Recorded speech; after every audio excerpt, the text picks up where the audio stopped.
नमस्कार दोस्तों, हमारे चैनल में आपका स्वागत है।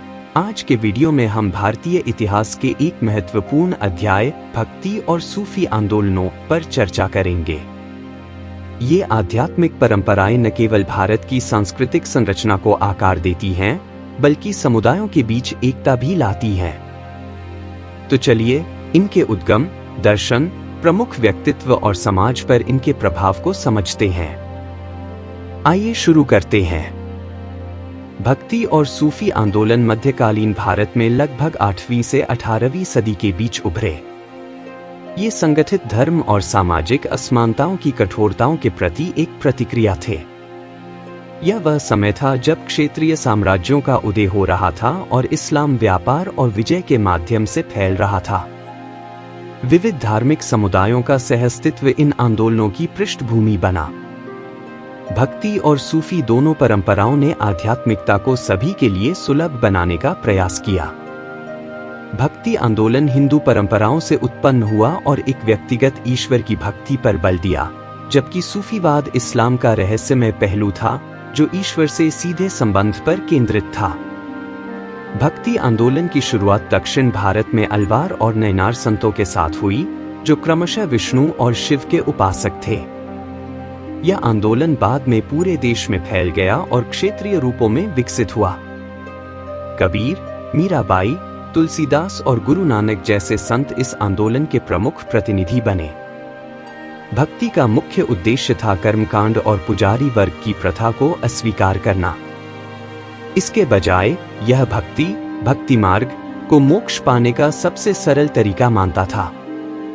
संतों ने अपने संदेश को जनता तक पहुंचाने के लिए क्षेत्रीय भाषाओं में भक्ति कविताएं रची। उदाहरण के लिए कबीर को लें।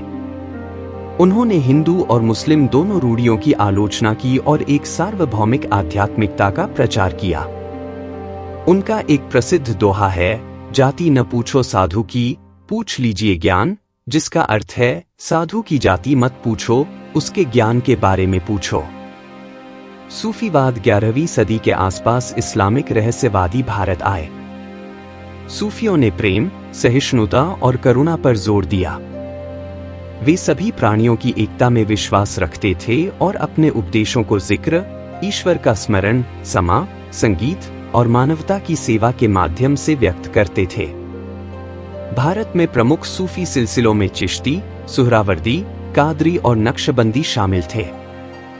ख्वाजा मोइनुद्दीन चिश्ती, जो भारत में चिश्ती सिलसिले के संस्थापक थे, सबसे प्रसिद्ध सूफी संत हैं।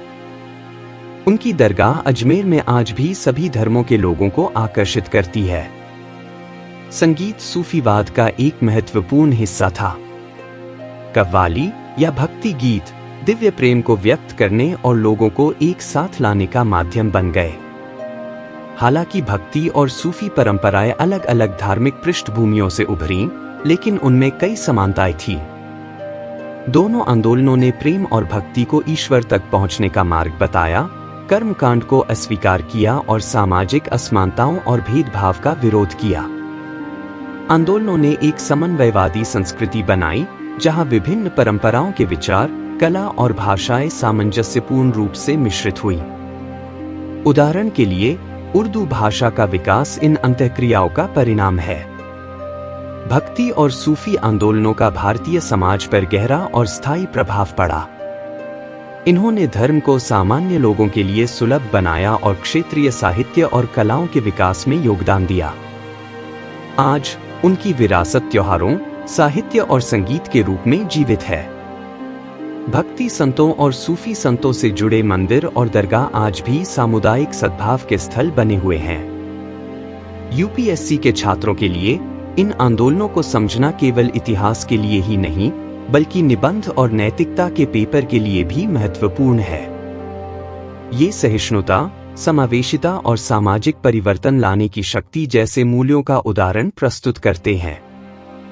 आज के वीडियो में भक्ति और सूफी आंदोलनों पर चर्चा यहीं समाप्त होती है। हमें उम्मीद है कि यह चर्चा आपको जानकारीपूर्ण और दिलचस्प लगी होगी। यदि आपको यह वीडियो पसंद आया और यह आपके लिए जानकारीपूर्ण था, तो कृपया एक सेकंड निकालकर हमारे चैनल को लाइक और सब्सक्राइब करें। यह एक छोटा सा कदम लग सकता है, लेकिन यह हमें और भी आकर्षक और रोचक वीडियो बनाने में मदद करेगा। आपके समर्थन के लिए धन्यवाद और अधिक रोचक कहानियों के लिए हमारे साथ बने रहें।